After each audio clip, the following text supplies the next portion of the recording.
में धरे आपको ध्यान, पवन पुत्र हनुमान को मेरा सुकोट कोट प्रणाम। दीन बंधु दयानिधि और प्रभु न्यायाधीश, तुम सदा सहायक दीन के, मैं तुम्हें नवाशीष। बोलिए गोविंद भगवान की। आदरणीय उपस्थित हमारे कथा प्रांगण में विराजमान सभी भक्तगण देखते तो शब्दों में भगवान के चरणों में वंदन करते हुए उसके बाद आगे की पावन कथा एक भक्त बोला है मैया से अरदास लगा के, मैनपुरी की देवी सीता महारानी, लहरे आप भजन की ध्यान दी।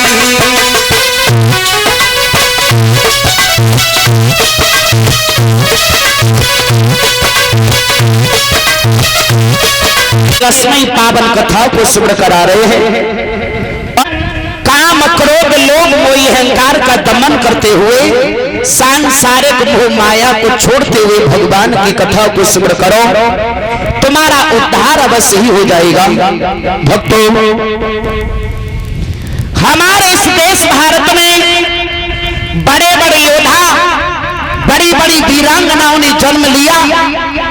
मेरा भारत को मां का दर्जा दिया गया है, भारत माता, भारत माता। और किसी देश को मां का दर्जा नहीं दिया गया, नहीं चीन माता, न पाकिस्तान माता, लेकिन मेरे भारत को माता कहकर के संबोधित किया गया है, क्योंकि हमारे इस भारत में प्रभु ने अवतार धारण किए हैं। भक्तों, एक विद्वान लिख रहा है,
उसी का ये प्रणाम हमें मिल रहा है। अकबर बीरबल को सब जानते होंगे।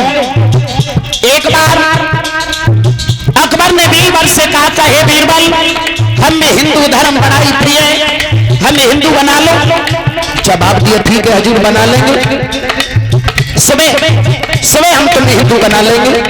सुबह होते ही एक गधा को लेकर के गंगा जी में स्नान कराने लगा बीरबल। बहुत टाइम हो गया, अकबर बीरबल के पास पहुंच गए। बीरबल, तुमने कहा था सुबह हिंदू बनाएंगे, बनाओ, और ये तुम क्या कर रहे हो? जवाब दिया, हजूर, इस गधा को बैल बना रहे हैं। जवाब दिया, पागल, कहीं गधा बैल बन सकता है? बीरबल कहने लगे, तो हजूर, कहीं मुसलमान हिंदू बन सकता है? अगर वो गलती उससे नहीं बनी होती बीरबल से, तो हिंदू राष्ट्र तो वैसे ही बन चुका था। भक्तों, विद्वानों का मत है, क्योंकि बीरबल ने अकबर को हिंदू नहीं बनाया था। अरे सवाल हक की बेटी को अपना करके बनाया।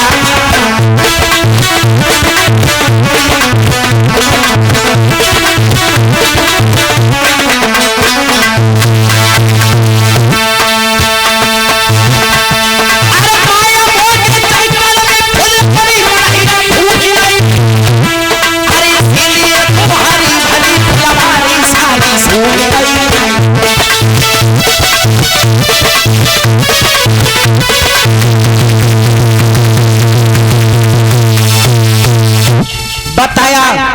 हमारे पुरखों से जो गलती बनी उन्हें मत दोहराओ।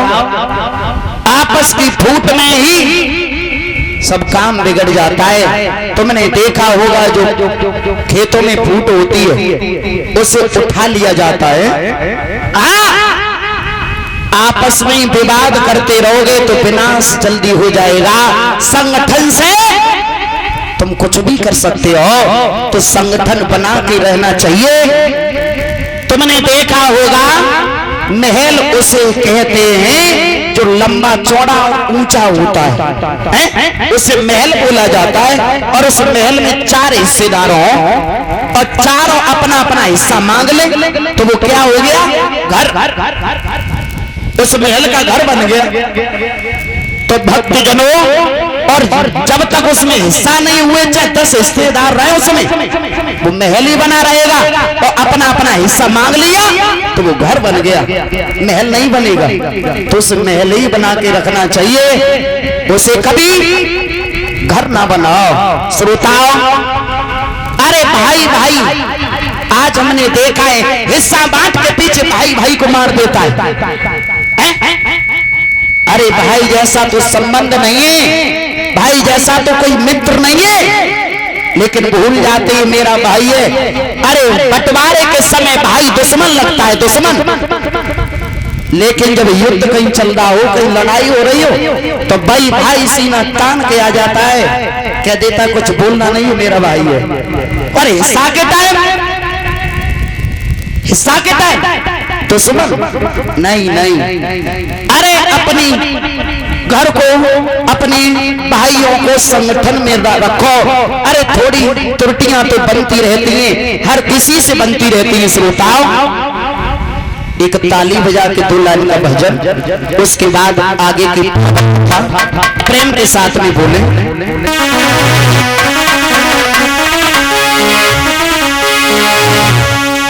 सकलियां बोली, ताली बोले। अरे दई खाए जा नंद के लाल मोर, दई खाए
बोलिए कन्हैया लाल की, बोलिए गुरुदेव भगवान की जयकारो। तो बोली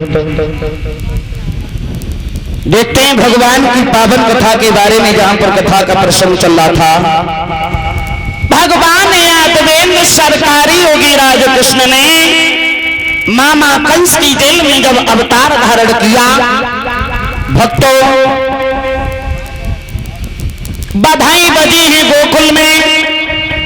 इधर कंसराज ने अपनी बहन पूतना को बुला करके कहा है, बहना तुम्हारे भाई पर बहुत बड़ी आपत्ति है। देवताओं ने कहा था कि मेरी बहन के गर्भ से 8वां पुत्र मेरा काल होगा, 8वां बेटा तो ब्रज में पैदा कर दिया। ये हमने चंचला के मुंह से सुना है। अरे मेरा ये आदेश है कि तुम गोकुल में जाओ और ब्रज के जितने भी 6-6 महीना के बच्चे हों सभी को मार दो। उनमें मेरा काल भी होगा, वो भी मर जाएगा। और मेरा काल मर गया ना तो मथुरा का आधा राज्य हम तुम्हें दे देंगे, ये मेरा वचन है। जवाब दिए, भैया तुम निश्चिंत रहो। अरे तुम निश्चिंत रहो, उसे हम मार देंगे। तो भक्तजनों क्या किया है पूतना ने, सर से नख तक श्रृंगार को जब बनाया, ऐसा ही नहीं श्रृंगार को बनाया पूतना ने। आर तेरा फुले लगार सिर में चने पटिया मांगने डाली रे।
भक्तजनों सर से नख तक श्रृंगार किया है, 5 सुंदर गोपियां बन के।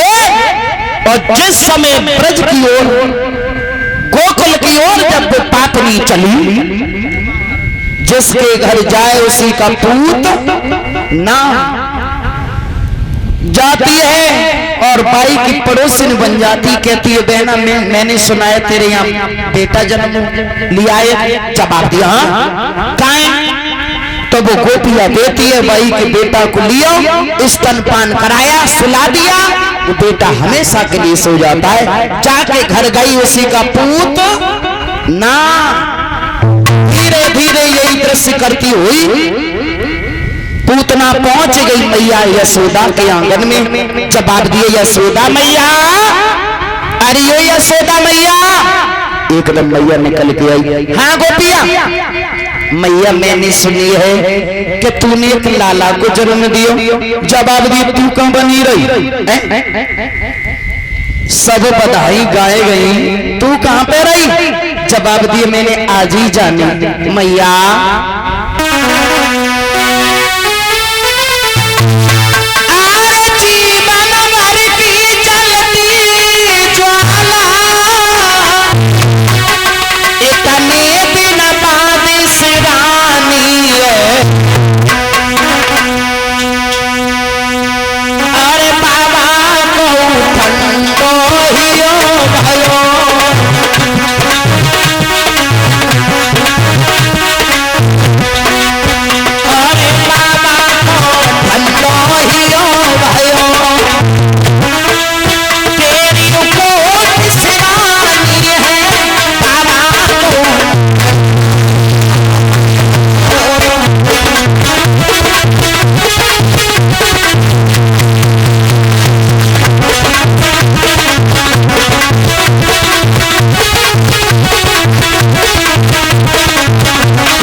जवाब दिया बहना तेरी तो इच्छा भगवान ने पूरी कर दी, लेकिन मेरे कोई बेटा नहीं है।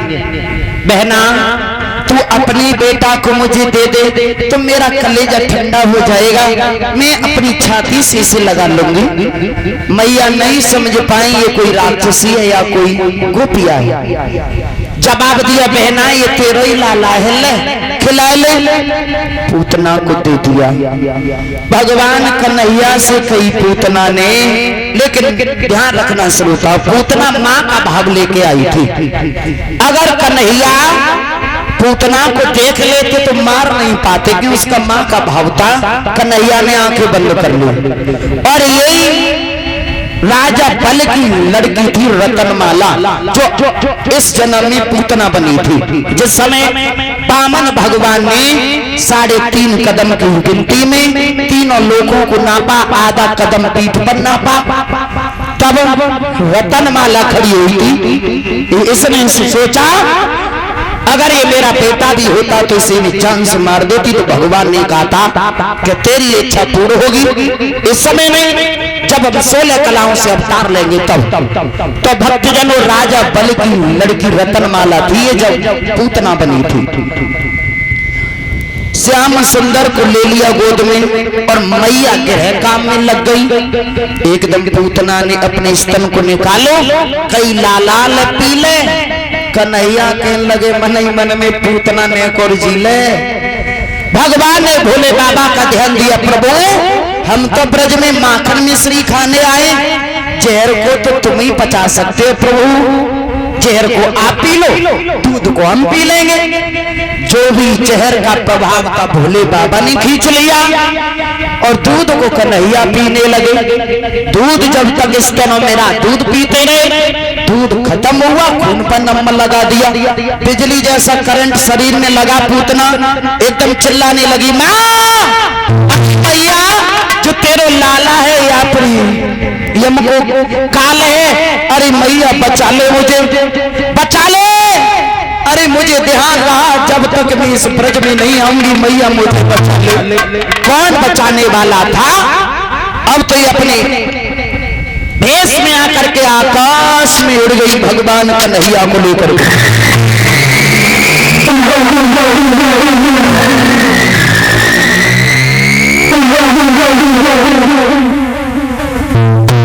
और जब आकाश में उड़ गई भक्तजनों, आकाश में भगवान कन्हैया ने इनके प्राणों को खींच लिया। और जब प्राणों को खींचा है पूतना एकदम धड़ाम से दी और जमीन पे पूतना जब गिरी, लेकिन कुछ लोग कहते हैं कि पूतना का बहुत विशाल शरीर था। जब पूतना गिरी तो कानपुर में आए। देखो विद्वानों का मत बता रहे हैं, बताया कि इतनी विशाल राक्षसी थी कि कानपुर में जाके गिरे। अब तुम एक अंदाज लगाना कि कानपुर में जाके अगर गिरते तो मथुरा में और गोकुल में कितनी दूर आई है? थोड़ी दूर है, ज्यादा मान लीजिए आप तो 20 किलोमीटर का फर्क है। लेकिन नहीं श्रोता, ऐसा कुछ लेख नहीं हमने पाया कि विशाल शरीर तो था लेकिन इतना विशाल नहीं था। भक्तजनों, मैया को मालूम पड़ा कोई राक्षसी मेरे लाला को ले गई। भक्तजनों, मैया रोने लगी, मेरे लाला को कोई बचा लो, मेरे बेटा को कोई बचा लो। ना जाने कोई राक्षसी मेरे लाला को ले गई। भक्तजनों, जाकर के श्याम सुंदर छाती पर किलोले कर रहे थे पूतना की, पर मैया ने उठा करके अपनी छाती से लगा लिया। अब बात इस बात की हुई, जो पूतना थी बहुत विशाल शरीर था इसका। अब सोचने लगे हैं ब्रज के लोग कि जब पूतना को दाह संस्कार कैसे करें, अंतिम संस्कार कैसे किया जाए।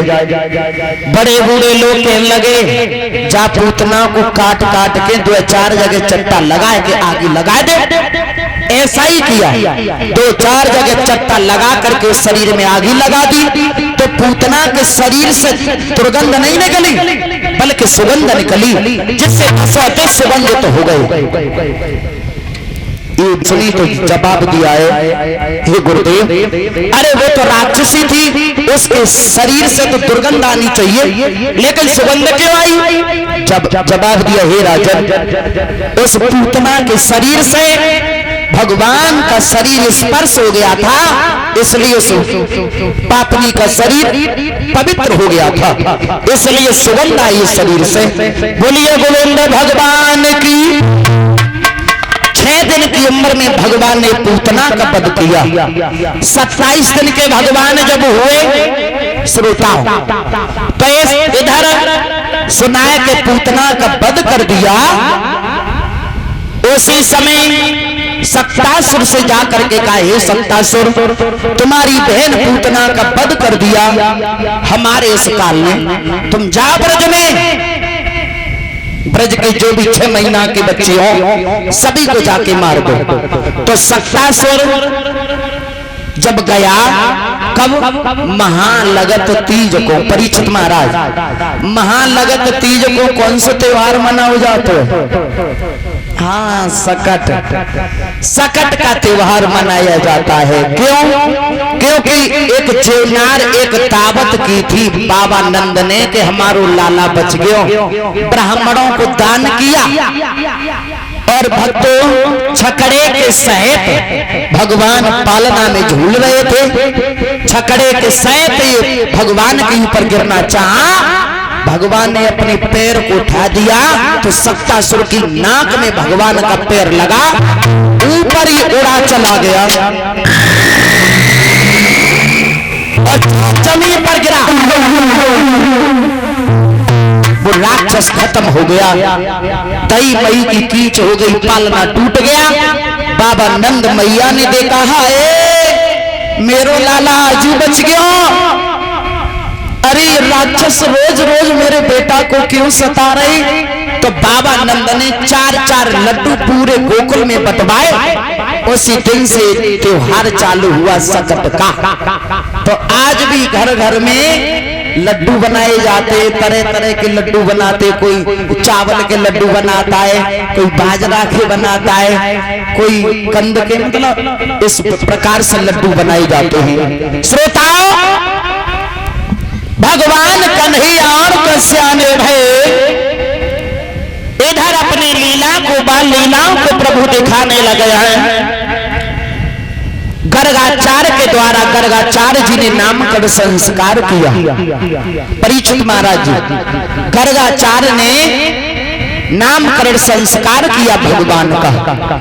श्रोताओं, जवाब दिया है रोहिणी, तुम्हारा जो इसके अंदर बल बहुत होगा, इसलिए बल अधिक होने के कारण इसका नाम बलराम होगा। बलराम भक्तों, बलराम नाम पड़ा। रोहिणी के जो पुत्र थे, देवकी के जो 7 में पुत्र थे उनका, और मैया भी यशोदा मैया अपने लाला को लेके आई। मेरे लाला को का नाम होएगो? गर्गाचार्य ने पत्रा में जब देखा, और पत्रा में देख करके सोचन पड़ गई ये तो पार ब्रह्म परमेश्वर है। गर्गाचार्य जी कहने लगे यशोदा, बालू के कण गिने जा सकते, आकाश मंडल के तारे गिने जा सकते, तुम्हारे बेटे का नाम नहीं गिने जा सकते, फिर भी तुम्हारे लाला का एक नाम होगा, कृष्ण। कृष्ण नाम गर्गाचार्य जी ने रखा था, तुम्हारे बेटे का नाम कृष्ण होगा। बोलिए कृष्ण भगवान की। भक्त जनों, इस प्रकार से गर्गाचार्य के द्वारा नामकरण संस्कार हुआ भगवान का। भक्तों, कुछ और भगवान सियाने हुए तो गाय चराने के लिए जाते हैं ग्वाला, तो भगवान कन्हैया भी कहते मैया सभी ग्वाला गाय चराने जाती, मैं भी जाऊंगा। जवाब दिया लाला तू अभी छोटा है, बड़ा हो जाए ना तब तू भी चला जाया करना। धीरे धीरे भगवान कन्हैया थोड़े सियाने भये, तो भगवान कन्हैया के सखा हैं रेता पेता मना मनसुका छुटंका श्री दामा बलवीर, ये भगवान कन्हैया के सखा हैं। भक्तों, कन्हैया जब थोड़े सियाने भये,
भगवान कन्हैया जब थोड़े सियाने भये,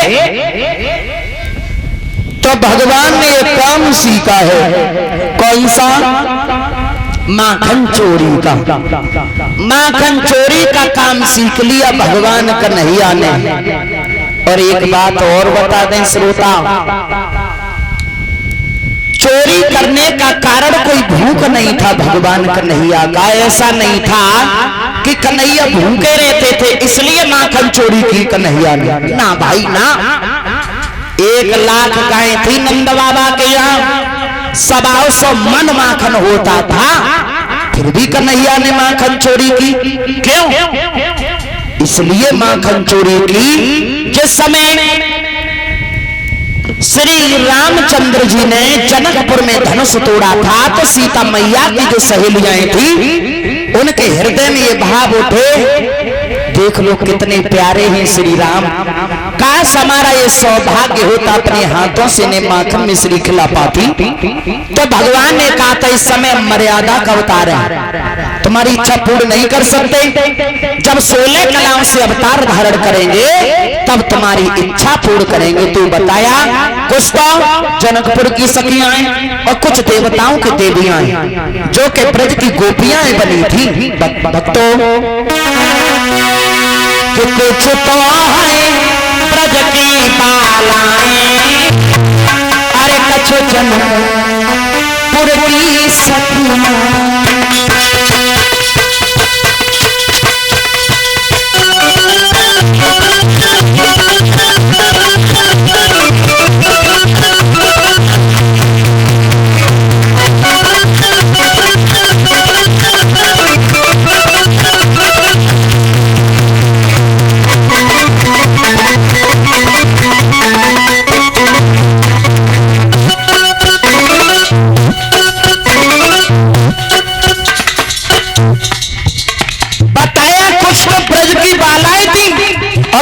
जनकपुर की सखियां आओ,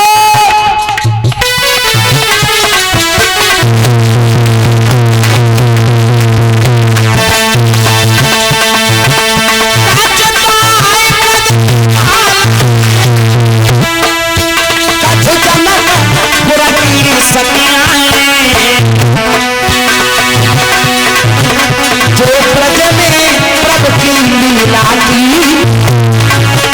अरे बने बीच प्रेम ही रंगिया।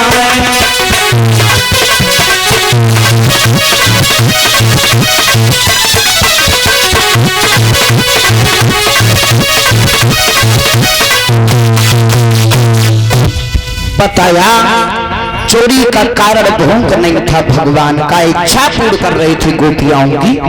श्रोताओं थोड़े सियाने जब भगवान